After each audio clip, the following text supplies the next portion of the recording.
Blog Talk Radio.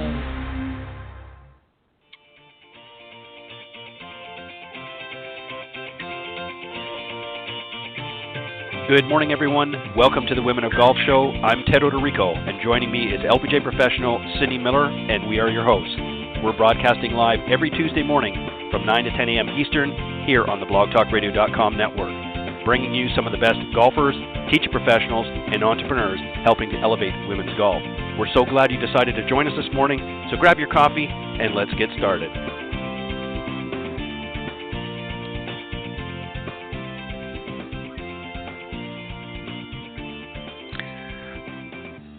All right. Thank you, everybody, for joining us this morning here on the Women of Golf Show. As always, we're very excited to be here with you for another Tuesday morning. And for those of you just tuning in, obviously you found us. We're on the blogtalkradio.com network every Tuesday from 9 to 10 a.m. Eastern. And at the end of the show, on the closing credits, you'll hear some other great ways that you can tune into the broadcast as well. But we want to thank you for joining us this morning here live on the blogtalkradio.com network's Women of Golf. Good morning, Cindy. Good morning. How are you? I'm doing very well. I should be asking, how are you? You were a little under the weather the last week on the show, but you sound like you're feeling much better this week. I am. I'm grateful. Nothing like a little early spring cold to start the season off, but glad you're feeling better, and we've all been there. We got a great show this morning. We're going to be joined here in just literally a few seconds by a great young lady off the Symetra Tour, Chung. I'm going to tell you a little bit about her, and then a little bit later on, we're going to be joined by an LPGA teaching and club professional, Sally Austin, a little bit later on in the show. But let me just tell you a little bit about Karen, and then we will bring her on the show to join us. Karen is 23, a native of Livingston, New Jersey. She was part of Team USA victory at the 2012 Junior Ryder Cup. Also a two-time member of Team USA at the Junior Solheim Cup in 2011 and 13. She's won 3 collegiate events for the University of Southern Cal, named a Women's Golf Coaches Association Honorable Mention All-American and All-Pac-12 First Team as a junior in 2016. And recently, at the inaugural LPGA Q Series, she earned her Priority List Category 14 status for this season's the 2019 LPGA Tour season. So we're going to talk a little bit about that and more. But Cindy, let's welcome our very special guest this morning, Karen Chung. Good morning. Hi, good morning. Good morning, guys. How are you guys? We're doing well. Thank you for joining us. Where are you now, Karen? Just so we know what time you're on. I'm actually in California right now. Oh, so you're up early. Yeah. Well, as they say here, as they say here in the South, bless your heart for getting up so early and joining us. We appreciate it. Cindy, you go ahead and start things off this morning. So tell us what Category 14 is, please. So I got my card through the Q Series at final stage, and I forgot what number I stand right now, but as of this year, it is considered a full tour card, but my priority list stands as a conditional status. So I've been waiting to get into tournaments still for this year. So there's obviously very any events? Yeah. Go ahead. Ask it again, Cindy. Did you hear me? Have you gotten into any events this year? No, not yet. As of now, I think my first start will be either Hawaii or Virginia right now. And when are those events? One's in April, and then I believe the other one is a couple weeks after that, so maybe beginning of May. Oh, that's not too bad. Mhm. I know the feeling. I've always been an alternate. Yeah, so I'm just trying to climb up the ladder slowly.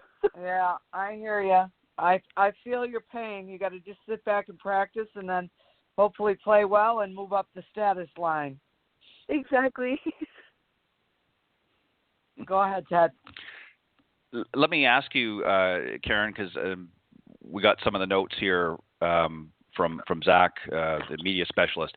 Now, you were playing in a Monday qualifier for the Kia Classic on the LPGA. Is that correct? Played yesterday. Okay. So how did you tell us a little bit how that went, and how did you feel your game was at that time?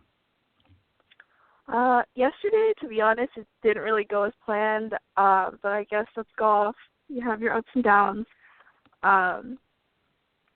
It was just cool being back out there because I played that tournament 2 years ago during my rookie year, and, I mean, it's everyone's dream to just go back on the LPGA, so it was cool trying to qualify again for the same tournament, but didn't really go as planned, so I'm going to Beaumont for the Symetra event, but hopefully I'll have a good week there. So you're going to Beaumont. What was some of the struggles later? Sorry about that. No, that's okay. Go ahead. You're going to Beaumont at the end of this week to play in the Symetra, or do you have to qualify for that as well? Oh, no, I'm going over there today, actually, to practice and then play this week. So you're in the event? Yes. Oh, okay, good. I thought your first event wasn't going to be until April. Oh, no, I'm in all the Symetra events, but I'm just waiting on to get into the LPGA one. So you're Category 14 on the LPGA Tour? Yes. Right. Okay, I thought you were Category 14 on Symetra. Oh, no, on the LPGA. Okay, well, that's awesome then. That's really good. Thank you. Yeah, that's way better than being Category 14 on Symetra. That's like Depressedville. That's not really where I want to be. No. Karen, let me ask you, Karen, yesterday during the qualifying round, what part of your game sort of I hate to use the term let you down, but what part of your game did you struggle with the most yesterday? My putting, honestly, I've been struggling with my putting for a bit, and I just haven't been able to pick the right putter, and I haven't really been able to put the ball in the hole myself, so I'm still trying to figure it out.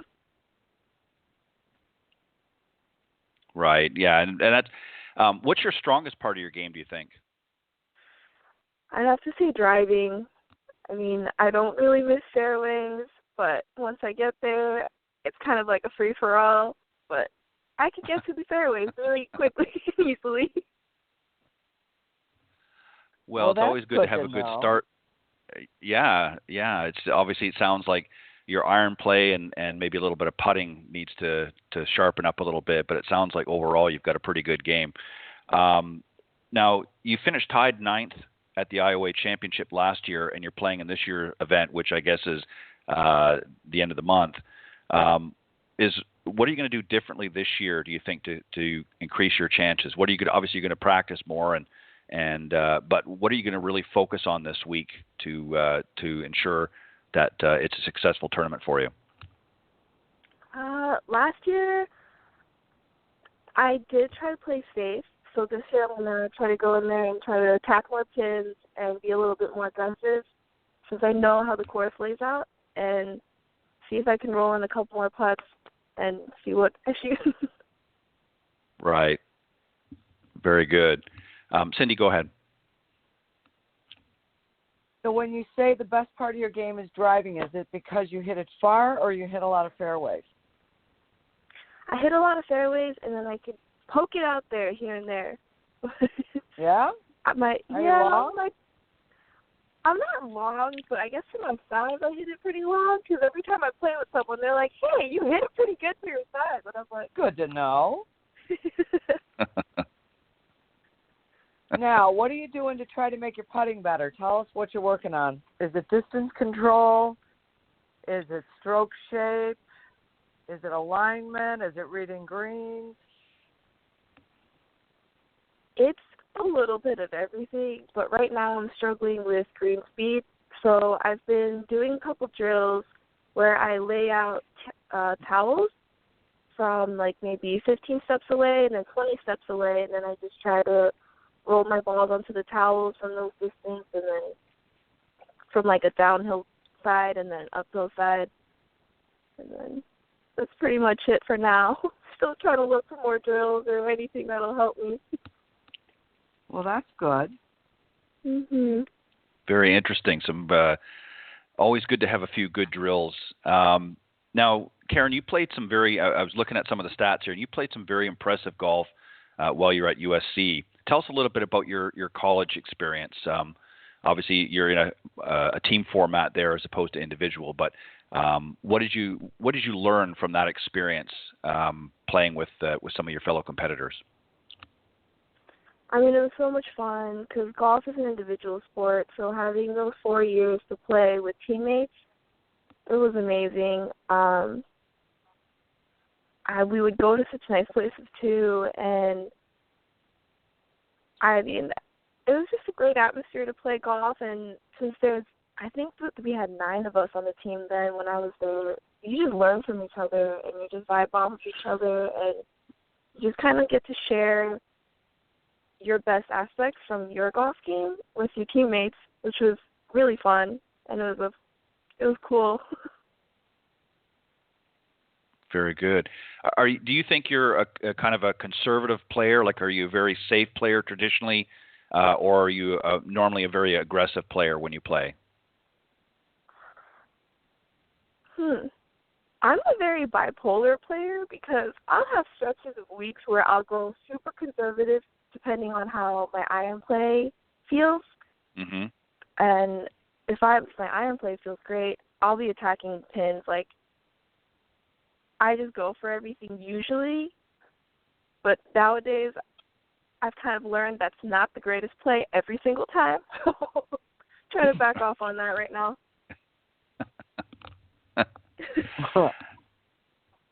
Yeah, I think that's. I think you have to find a balance. You're exactly right. I think sometimes when all the cylinders are firing in the engine, I think you can be a little bit more assertive and aggressive depending on the course. But I agree with that. I think sometimes you have to know when to play conservative as well. And Cindy, you can concur with that. You've played many times out there, and a lot of times you've just gone for it and it didn't work out the way you wanted. But you realize that sometimes you had to scale it back in order to play your best golf. What are your thoughts on that?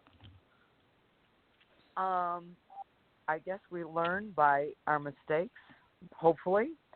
And again, if you're going for everything and you're making mistakes and you're shooting big numbers, then you got to back it down and get a little wiser. But then on the other hand, it's the only way to shoot really, really, really low is to, have the courage to go for things. So it's a two-sided sword. Right. Let me ask you, Cindy, I want to ask you a question. And Karen, I know you're probably working with somebody now, but Cindy, if Karen was a student of yours, and just based on, obviously you haven't given her a proper assessment, but just based on some of the conversation of her game and that, what would you, if you were working with her, what do you think that you would suggest that she does to help, kind of firm up some of the areas that she's mentioned she's struggling with right now? Well, I can tell by her tone and her voice and her laughing that she's probably a high I personality. Karen, have you ever taken a DISC assessment?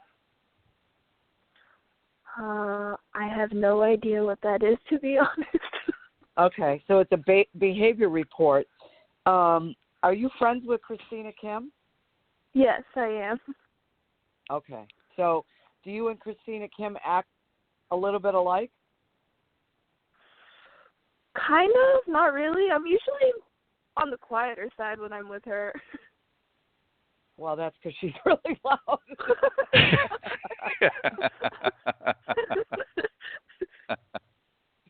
So let me ask you this. Are you more detailed or do you like to let it rip?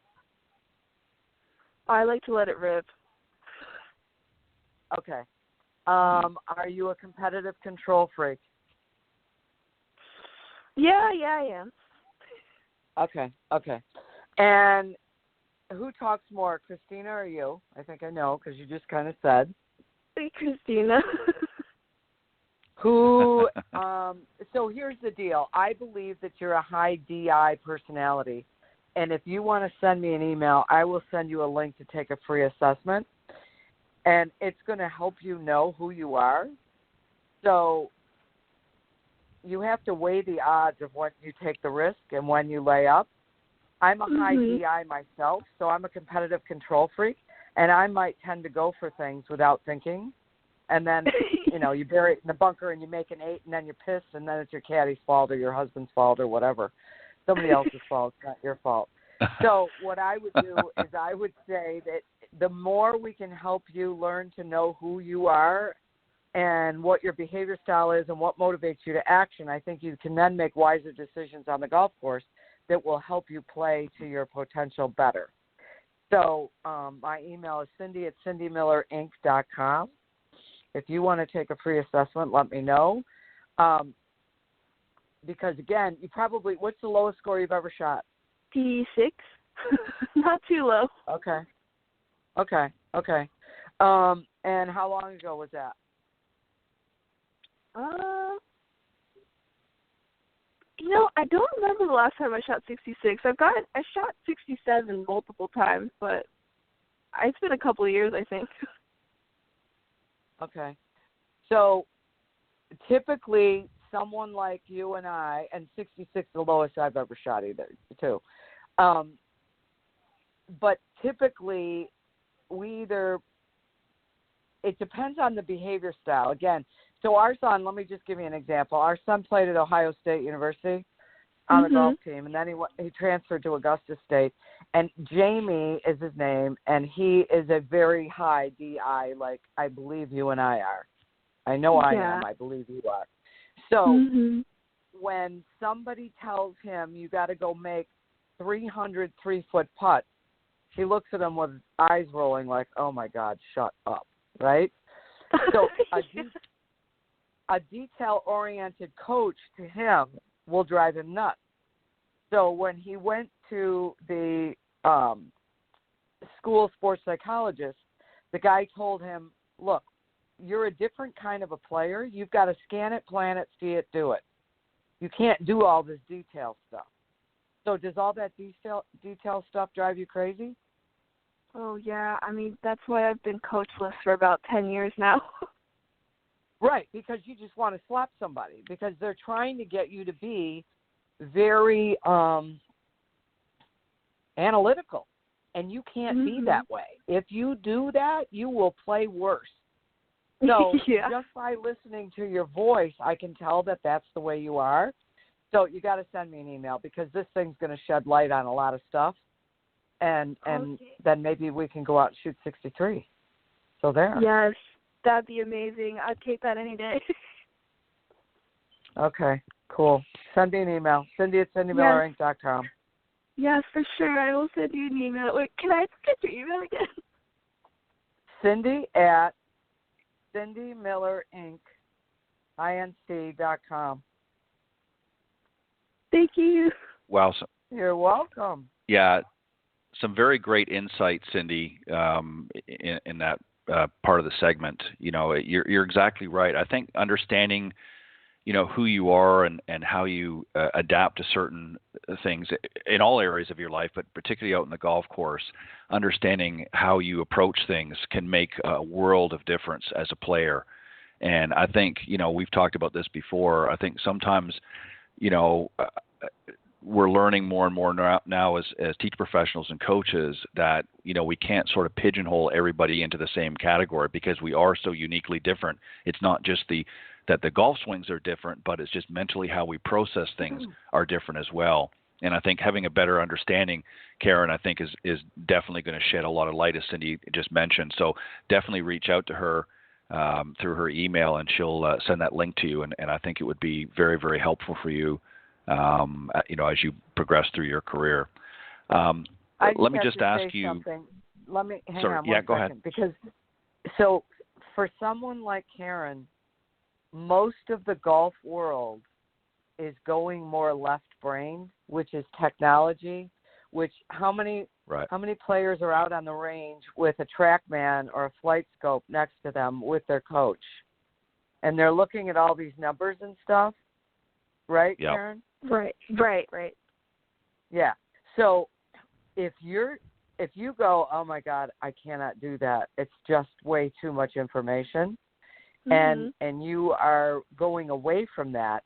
Some of those players could kind of give you a little grief, and almost you feel as though you don't care. or you're not that committed. You have to stick to your guns and know that more left brain information will absolutely, definitely screw you up. So you've got to trust your instincts. You've got to.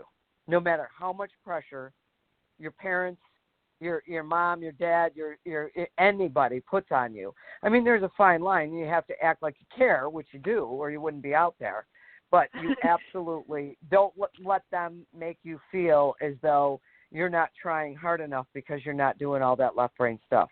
So stick to your guns. Yes, thank you for sure. I mean, that's great that you brought that up because that's how I felt my rookie year on the LPGA.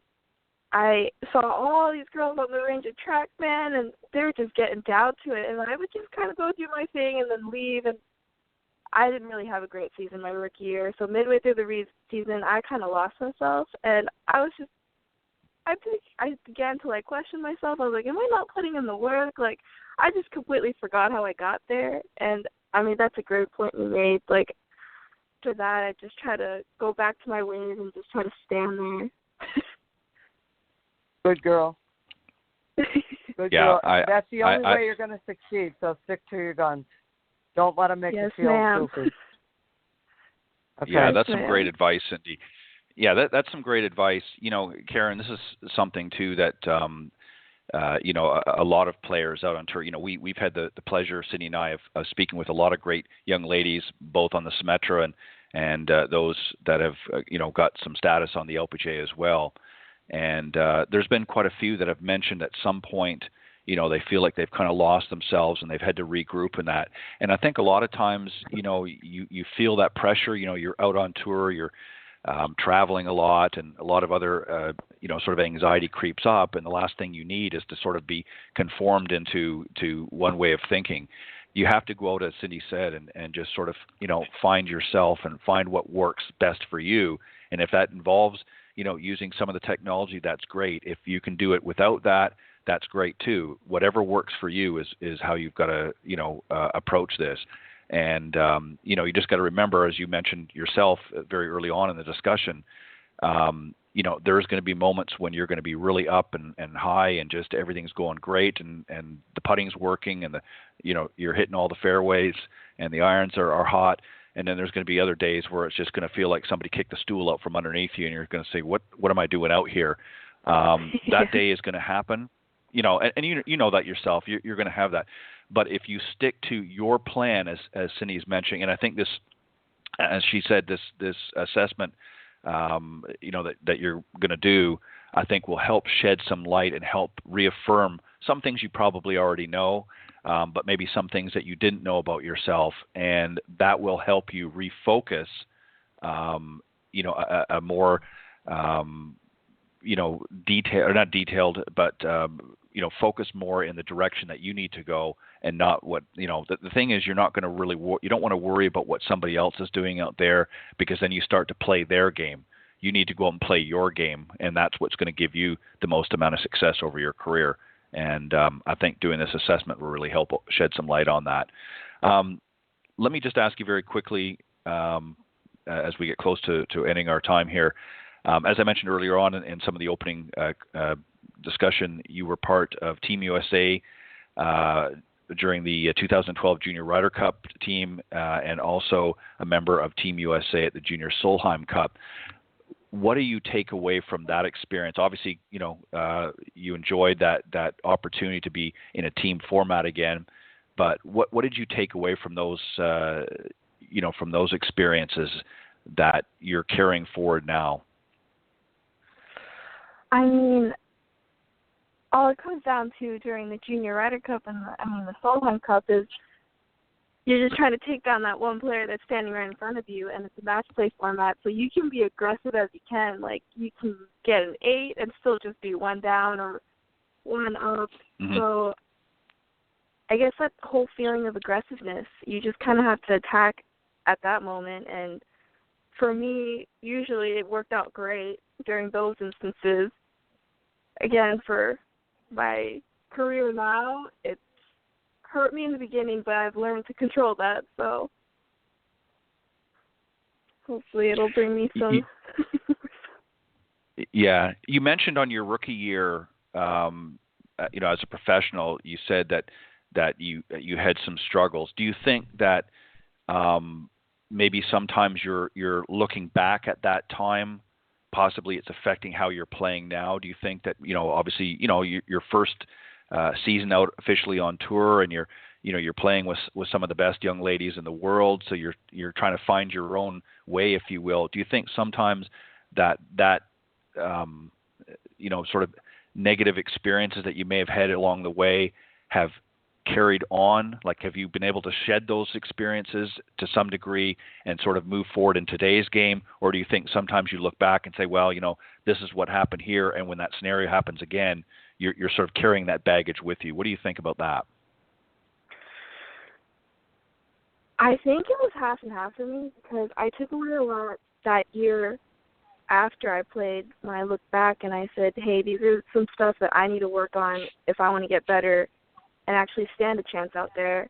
But also at the same time, like, I'm human, so there are times I look back on it, and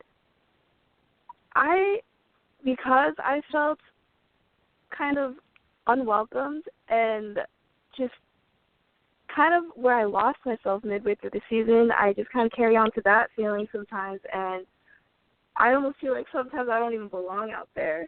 So it's just like a daily struggle, but I mean, those are just struggles that everyone needs to come over to get on the LPGA, so still trying to learn how to do that.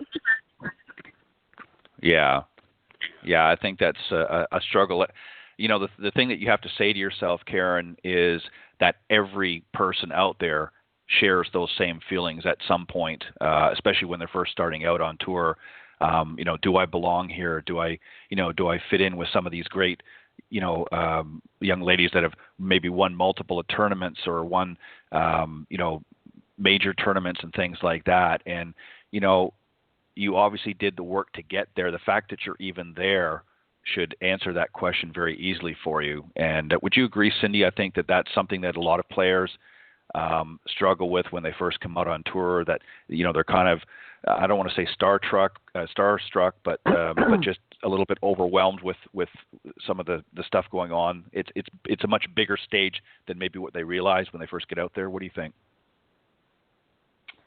I don't think it's the, oh my God, it's a much bigger stage. I think they've been preparing for this, for a long time. Karen didn't just show up. She's a player. She's been around a while. She's a great junior.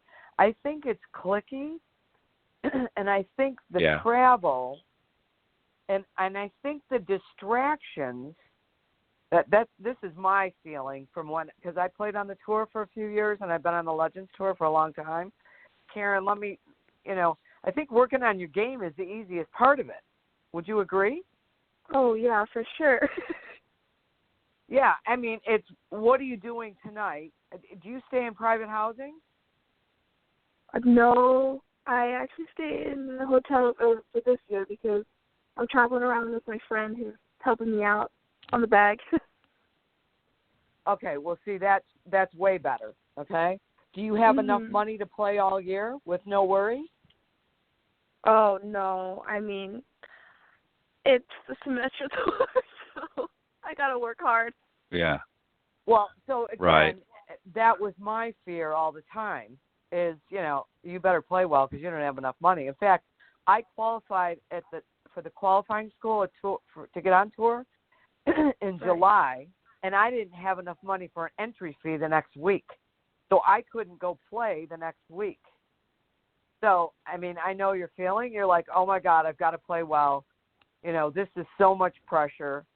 And I used to stay in private housing, and every week, and God bless private housing, it's great. But, you're going to a new house. Who are you? How long have you played? And I felt like walking in and saying, here's my resume. Where's my room? Shut up. Don't talk to me. Exactly. But you can't be a creep because they're letting you stay in their house and they're saving you, $500 to $1,000 a week. So, oh yeah, exactly. Right. It's the rest of the crap that goes with it. Practicing is the minimal and easy part. So I feel you, my dear. But on the other hand, if you love playing golf and you love working on your game, if you can deal with all the other stuff, it is so worth it, because once you stop and you get a job, you're doing that for the rest of your life. So stay out there as long as you can. You've definitely got, I mean, you've already got a top 10 this year, right? Yes, I do. Yeah, I'm sitting here looking at you. I know what you're doing, and you do kill it. You want to sell me about 20 yards? I'll take it. But anyway, the point is, try to learn to feel comfortable. Thank God you've got a friend that's on the bag that you can hang out with. Distract yourself. Enjoy the opportunity, and don't give up, because you're going to win an LPGA Tour event. I know it. Thank you, ma'am. All right.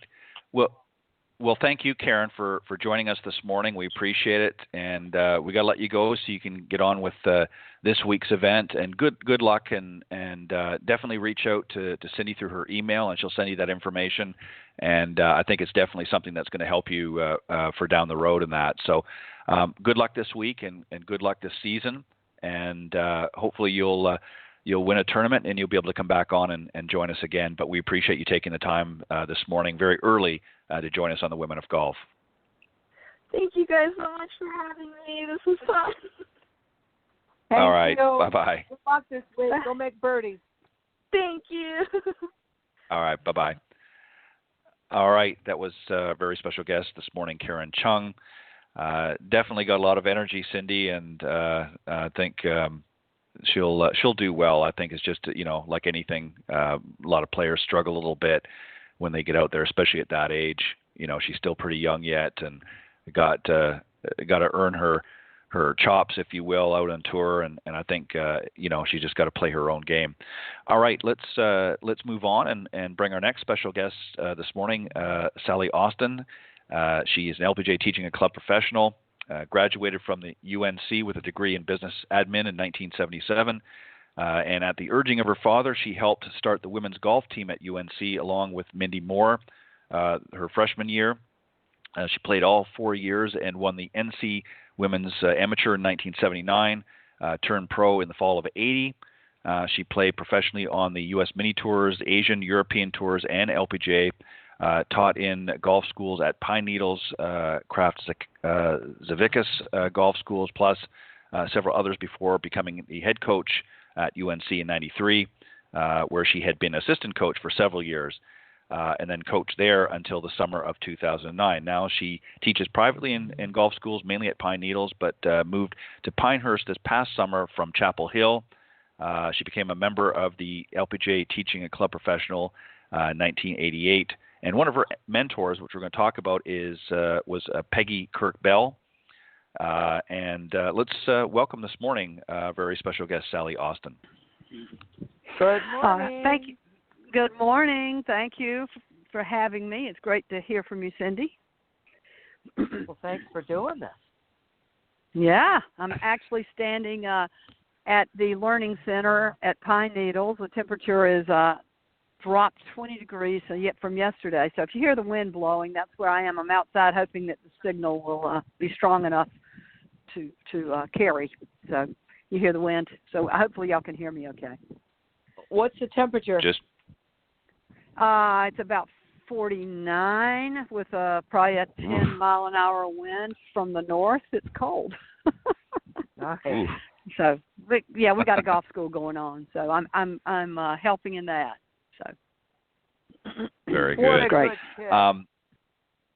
To be out there in under 50 degrees, it's kudos to you. Sally, let me ask you, just because I mentioned it in the opening credits there. You worked with Peggy Kirk-Bell. Tell us a little bit about her and your experience. What did you learn from her? Oh my gosh, you don't have that long a time. I started. I came to my first lesson with Ms. Bell, and I still called her Ms. Bell because she was Bonnie's mother to me, so she was always Ms. Bell. But my mom, Bonnie, her daughter, and I were 7 days apart in the hospital, and my mother had met Ms. Belden, and so that was the entree for me to come here. But I was probably 12 or 13 when I started taking lessons from her. They opened their doors to their facility to me. They never charged me a dime. She taught me from the chipping. That was my first lesson I remember, was learning to chip with a 7-iron. And then she taught me the rest of the game all the way up. I learned to teach a lot from her. And I just learned a lot about life and life on the tour from her. She gave me so much and taught me so much. I probably could write a book, but and I can't thank them enough. But that's where I'm right here today. So I'm thankful to her. That's awesome. Very interesting. Cindy, go ahead. So yeah, I know the whole family as well, and we're not here just to talk about them. We're here to talk about you. So tell us the difference between being a tour player, a college coach, and now a teacher. Wow. Well, the coach, oh my God, the tour player, as you know, I mean, I struggled, but it was a goal of mine to get out there. And with help from people like the Bells, who provided me a facility and lessons, that was and encouragement, by the way. So I finally got out to the LPGA. I really enjoyed traveling the world, pretty much playing on the mini tours and playing the European tour. That was great for me. And it was all about me when I was out there. When I became a coach, it wasn't so much all about me. And before, in my off seasons, when I was playing, I would come here and teach. I would help in the May Golf Aries, and always listening and learning from all the great teachers that came through here. But then when I coached, it was obviously not about me, nor should it have been. It was about those kids you recruit, and you bring them in, and you get close to them, and they're like your kids, and you become like a parent, and then they quit listening to you, and you know, it's kind of a funny thing. Loved being with the players and watching their progress and watching them, young women, and not only get out and play golf and use golf as a profession, but see what else they did beyond that. I coached doctors, dentists, business people on Wall Street. I mean, they've really been successful, and I've been very proud of what they've done. And then I started teaching full time, and I would come here kind of like I said in May during my seasons. I would come, right after my season, I would come and do a week at least in May here at Golfari, and I'm thinking, gosh, these women are paying me to teach them. They hang on my every word. They thank me. They write me thank you notes. They think I hung the moon. And then I'd go back to coaching, and I'm thinking, I am paying these kids to come here. They get here. They think I don't know anything. They, it's like, and they eventually they do. You know, I have a lot on them to do. I shouldn't say that, but it was just such a difference. You know, they're kids. So it was like, okay, let's see. I had to come to Pine Needles and teach and get a little my ego massage sometimes, because the kids, like I said, they're kids, and sometimes you don't know very much. So that was a big difference in the teaching, and how they listen to you. Kids don't, and adults do. It was just an interesting observation, I guess, that I made. Very interesting. Let me ask you, Sally, our previous guest is, as we discovered through our conversation earlier on, that she's really trying to navigate her way on tour right now. She's playing predominantly on the Symetra Tour, but she does have some status on the LPGA. But one of the things that her and Cindy were talking about was, sort of finding her own way and her own game. And, there's a lot of technology out there right now that a lot of these young players are using. Do you think that they're getting too caught up in the technology, some of these young players that are playing professionally? That's a great question for me. I had a great fortune to be taught by Peggy Bell, Harvey Ward, Whiffy Smith, Bob Grant. They were really good players, and they taught me the basic fundamentals, which they thought were incredibly important. But they also wanted me to learn how to play. I remember coming home when I was on tour and having a lesson with Whiffy, and she came up to me, and I'm actually out there hitting. I love to practice. And she goes, "How are you hitting it?" I said, "I'm hitting it okay." She said, "Well, why are you still hitting balls?" I said, "Well, I want it to be perfect." And she said to me, "Well, what is perfect, and when are you going to get there? You need to go play. We need to go out and play." And sometimes I think these kids get so caught up in having a perfect golf swing, whatever that is, that they forget that how to play the game or to play the game. And that, to me, the beauty of the game is the imagination and creativity and artistry. And I just wasn't one. I learned it the hard way, but could get caught up in all that, all the mechanics. I tried to, but it didn't work. And I just was taught by, Whiffy Smith, she just was an artist with the game. And she was a great player that quit playing at 22 or 3 after winning 9 LPGA events and 39 amateur titles all over the world because of injury. But, she was a great player, unbelievable golf swing, unbelievable short game. Harvey Ward, if anybody watched him, the same thing. Around the greens, he was just a magician. And so we would play. And they talked a lot about playing golf. And that's what I used to talk to my team about. I said, we got to play the game of golf. If you come in and tell me you hit it well and didn't play well, that you played well but didn't score well, to me, scoring was playing.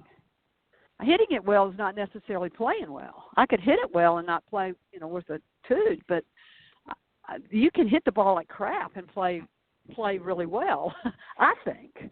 Right. Those were some of my best rounds. Don't you think, Cindy?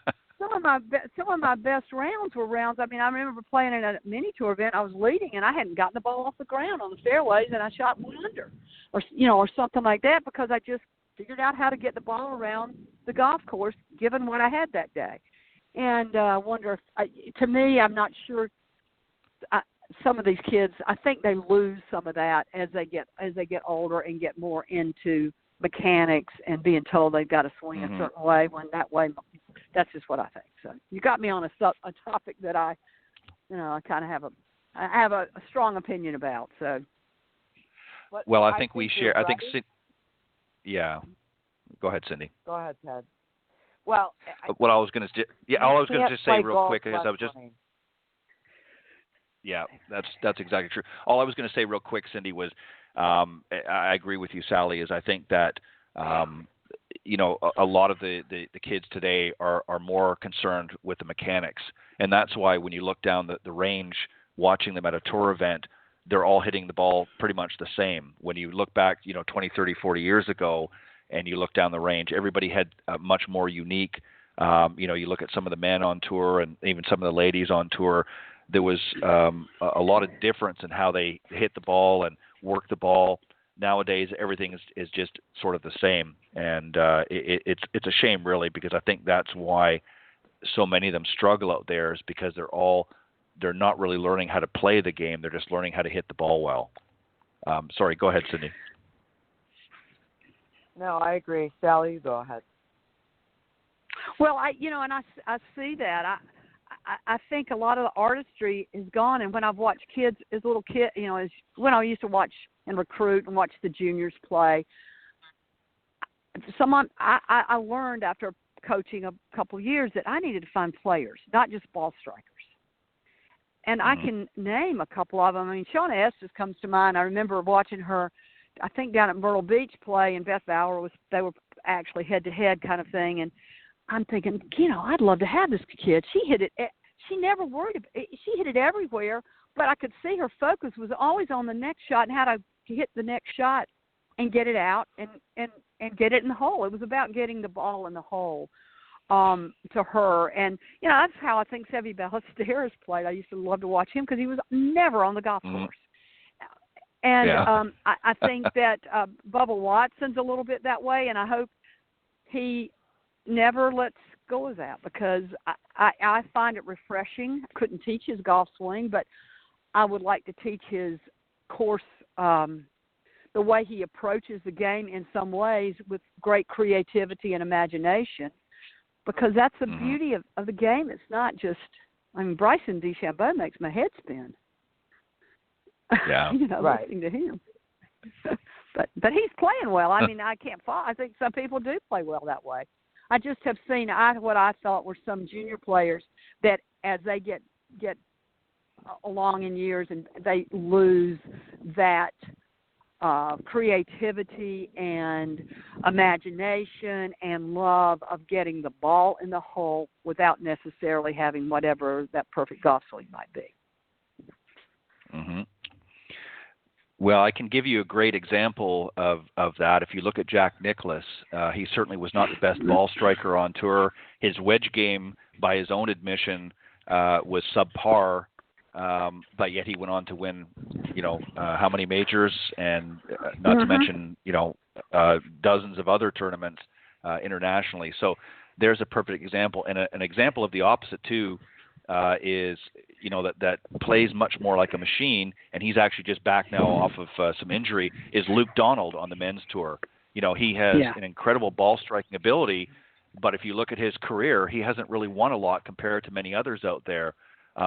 So it's great to look nice and have a pretty swing, but if you can't put it all together at the end of the day and get the ball in the hole in the fewest strokes possible, you're not going to be a champion. Cindy, go ahead. So, how long is this golf school for? Tell us what you're doing.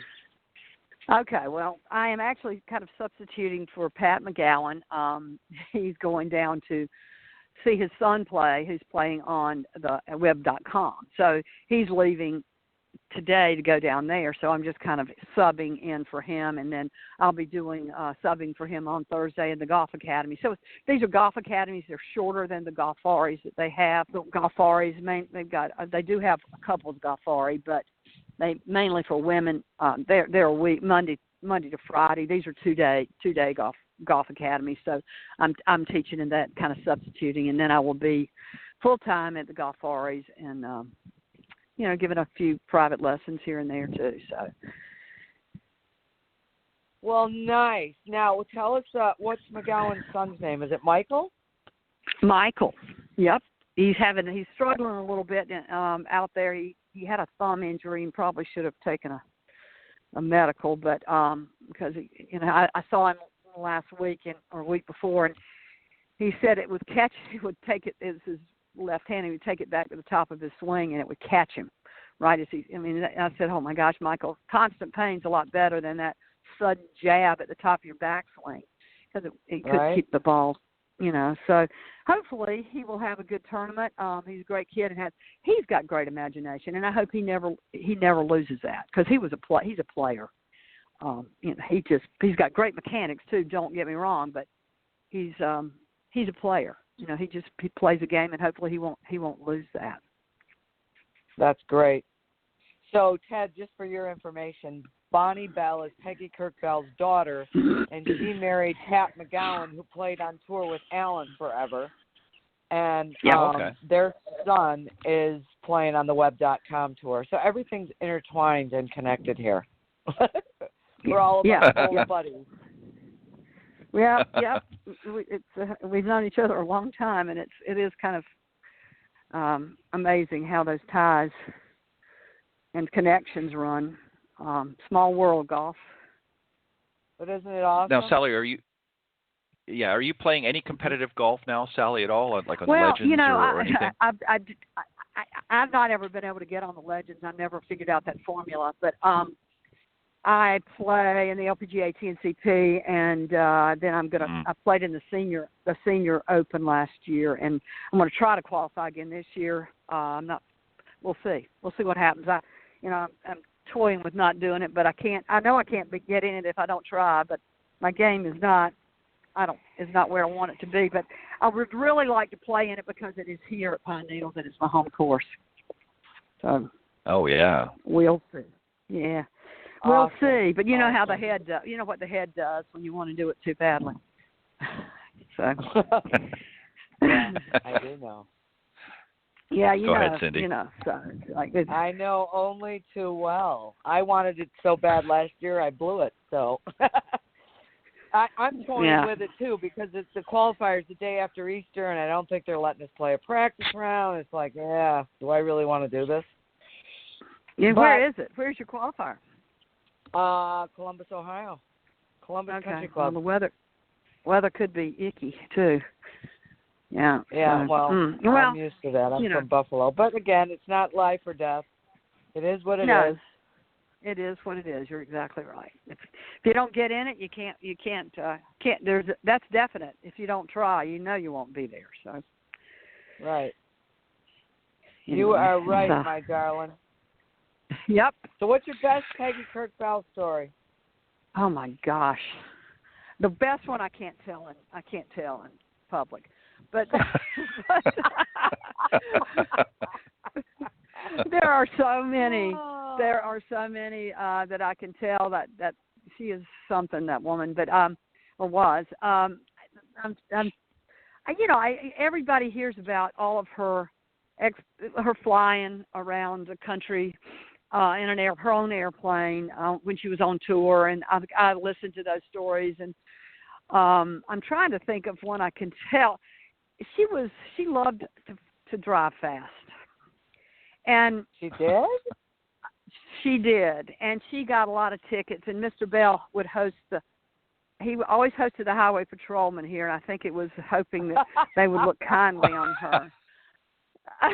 But she ran. I remember, speaking of that, I remember her. I was at Pine Hills right there at the front door, and she comes flying in there, and she said, "The cops are after me, but I think I lost them. I think I outran them." And I took her. I took her to Augusta. She got something down there several years ago, and so I took her down Tuesday night, and we spent the night. Anyway, she is getting on me because I'm not driving fast enough. So I said, "Look, are you going to pay my ticket? How is this going to work?" But that her love of speed. She owned a motorcycle. Her love of adventure, her risk taking, just her zest and love of life and people, and it was. I was so blessed to have been here and sat with her and listened to stories between her and Harvey Ward, and her and Whiffy Smith, and Patty Berg was in here a lot, and it's just it's hard to believe all that I was exposed to and how fortunate I was because of Mrs. Bell and the Bell family. She was a that kind of sounds like a little, that kind of sounded a little bit like a Thelma and Louise moment there, with the two of you driving to Augusta. It could have been. She'd have been fine with that. It could have been. It was like, I can't go any faster. I'm already 10 miles over the speed limit. That's my limit. I went with her to Germany. A last-minute kind of thing, and she said, Lufthansa, we can get this flight. Let's go to Passion Play. So she was able to get tickets at the last minute to Passion Play. So we went around Germany, and this was right after the wall had fallen, and back to the speed thing. So I could tell you many stories about that. It was so much fun being with her. It was crazy. But we rented a car, and we're on the, what do you call it, the Autobahn. And I'm driving, and she says, "Can I drive?" And I said, "Sure." So I pull over. She was 70-ish, 69, 70 at the time. So we pull over. She gets in the car to drive, and there are 5 of us in the car because it's a friend of hers and friends of hers. So anyway, so she is flying down the Autobahn. And I look over. She's going over 100. She is peeling a banana, fiddling with the radio. And I looked at her, and I said, "Ms. Bell, can you just keep your eyes and hands on the wheel, and let me peel your banana, and I will tune the radio, and please watch the road." And so that's what we did. And she loved going that fast, I will just tell you. Wow. Yeah, the Autobahn would be just perfect for her. It was perfect for her. I'm telling you, she loved it. And but anyway, so that's one of my many little stories there. Well, I think that's that's a good one.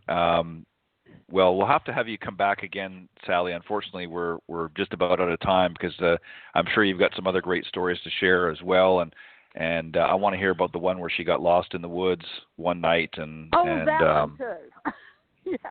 yeah. I forgot about that. Actually, you know what? We got enough time. Actually, go ahead and share that. I'm dying to hear this one. Well, so she was out walking, and I think it was in November. It was a nice night. It was a nice evening, and she thought she heard somebody cutting timber on her property back. I think it was back on the 6th hole, maybe somewhere back where the woods are to the right. She thought she heard somebody cutting on her property, so she was going to go back there and find out. And when she went back there, and it was right at sunset, well, it got dark, and she got lost because she couldn't see a thing. So she sat on a log and spent the night on the log so she could see to get her way back. Well, the funniest thing is her husband didn't even miss her because he thought, well, she fell asleep on the couch, and then she had Bible study the next morning. That's what he thought when she wasn't there in the morning. She just gotten up and gone to Bible study. And so he loved it though. She was so upset at him, and he laughed, and we all laughed. And so for Christmas, she got maps and compasses and flashlights and, things to help her get out of the woods. But, yeah, she spent the night I think it was November, on a log. Wow. Yeah. Some very great memories and some very great stories that you shared this morning. Thank you. Sally, we would love to have you come back on again and talk a little bit more, obviously more golf and that when it's convenient for you. But sure. I know you've got a lot of insight to share with our audience, and maybe we'll get into a little bit more of the instructional side and offer some tips and ideas for some of the listeners out there to help them along with their game. But we enjoyed having you this morning. Join us. We appreciate you sharing the stories and sharing some insight of your career and just golf in general. Well, thank you so much. It's nice to think somebody thinks I'm interesting enough to have me back. But, I really appreciate it. I love you. Thank you. Hey, for I'm from great. Yeah, I'm from Rayford, North Carolina. We're not very interesting there. I think you're pretty cool. Well, I would agree with that. I would agree with that. Yeah, well, thank you. Sally Austin, thank you very much for joining us this morning here on the Women of Golf, and you're welcome to come back anytime. We appreciate having you, and keep up the great work. And I hope you get a chance to. I hope you consider playing in some events this year. I think you'll have a lot of fun. And win, lose, or draw. It's if you don't at least try, you'll never know. So best of luck through the rest of the season. Yeah, best of luck through the season. And we'll have you come back again. Well, thank you so much, Cindy. Hope to see you at the Senior Women's Open. Yeah, me too. Maybe we'll get to play together. Thanks, honey. Maybe so. Thanks for having me. Thanks, guys. All right. Yeah. All right. Bye-bye. Bye-bye. Bye-bye. All right. Our very special guest in the second half, Sally Austin, LPGA teaching and club professional out at Pine Needles. Very, Cindy, we just got a minute or two, and then I know we've got to close off. But, she speaks a lot of truth, about being a player and not really focusing so much on the mechanics. And I think that's really something that you try to instill in your students, correct? Absolutely. Absolutely. And you know what? Every once in a while we got to get reminded. So I'm very grateful that she was on the show because it's a game that we play. So go play golf. Right. Yep. Exactly. For sure. Well, we've got to wrap up, and we appreciate all of you tuning in this morning here on the Women of Golf show. And on behalf of Cindy Miller, I'm Ted Odorico. Thank you for joining us this morning. We'll see you next week. Thanks, Cindy. Talk to you later. Bye-bye. Thanks.